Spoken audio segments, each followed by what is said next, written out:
अनुवाद अभ्यास के इस क्रम में आज फिर कुछ नई पंक्तियां दे रहा हूं आपको। पीजीडीटी की परीक्षा जो लोग दे रहे हैं, पीजीडीटी 3 के लिए बहुत आवश्यक है। इसके अलावा जो लोग SSC junior Hindi translator, senior Hindi translator की परीक्षा दे रहे हैं, उनके लिए भी यह अत्यंत महत्वपूर्ण है, यह सूत्र जानना कि अनुवाद कैसे करें, गलती ना हो। देखिए कुछ वाक्य मैंने आपको दिया है। पहला वाक्य है the book is meant for general reader, और उसको मैंने अंडरलाइन किया हुआ है, जनरल रीडर लिख लीजिएगा। दूसरा वाक्य है the light the lamp, LIGHT, light the lamp. तीसरा वाक्य है he was by common agreement the best.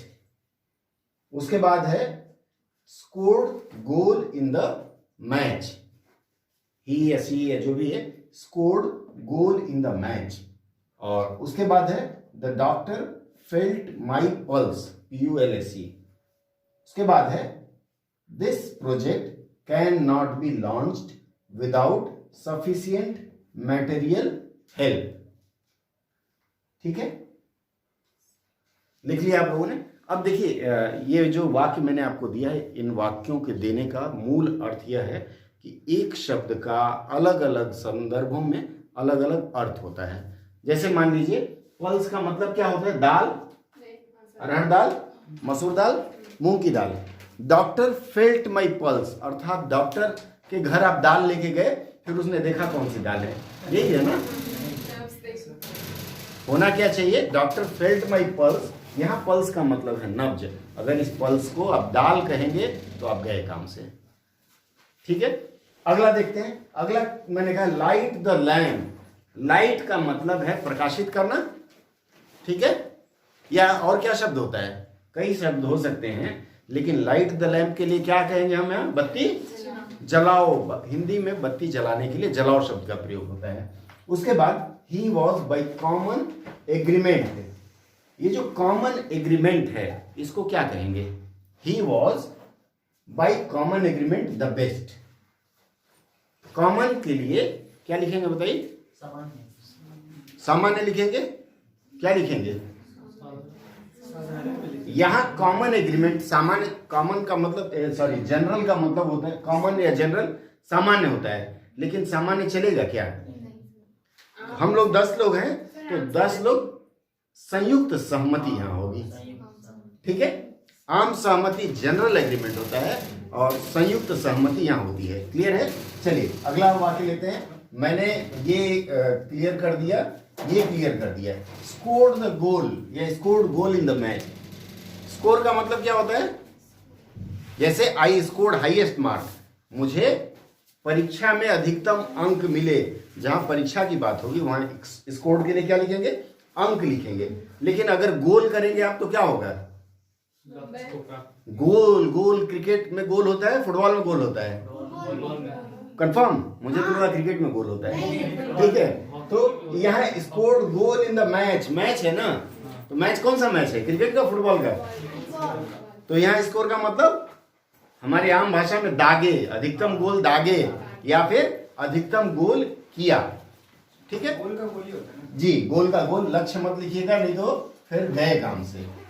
Doctor felt my pulse हो गया है, लाइट द लैम्प हो गया है। उसके बाद the book is meant for general reader. The book is meant for general reader. यहां जनरल का मतलब क्या होगा? अंडरलाइन इसलिए मैंने कर दिया है, समझने में आसानी होगी। द बुक का मतलब यह पुस्तक किसके लिए है? जनरल का मतलब आम नहीं लिखेंगे, सामान्य पाठक लिखेंगे। ठीक है, इसके बाद ये वाक्य खत्म। 1 2 3 4 5। This project can not be launched, लिख लीजिए। This project can not be launched without sufficient material help. Material का मतलब क्या होता है? मटेरियल का मतलब होता है द्रव्य या सामान, और हेल्प मतलब मदद, मतलब सामान की मदद से। सही वाक्य है। यहां देखिए बाकी चीज आप कर लीजिएगा। यहां मटेरियल हेल्प के लिए क्या लिखेंगे?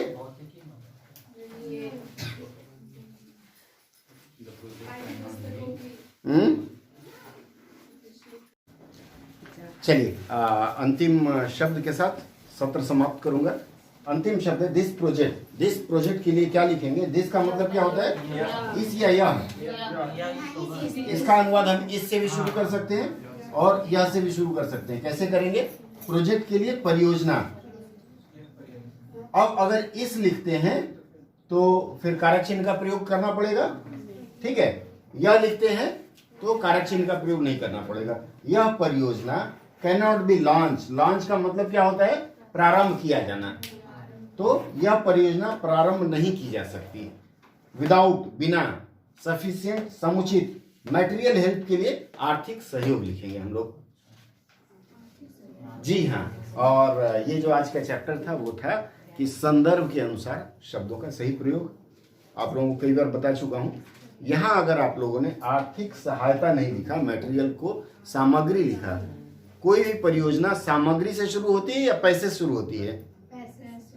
मान लीजिए आपको मोहल्ले में राशन बांटना है, 5 किलो चावल बांटना है। चावल कहाँ से आएगा? कहीं से तो खरीदा जाएगा ना।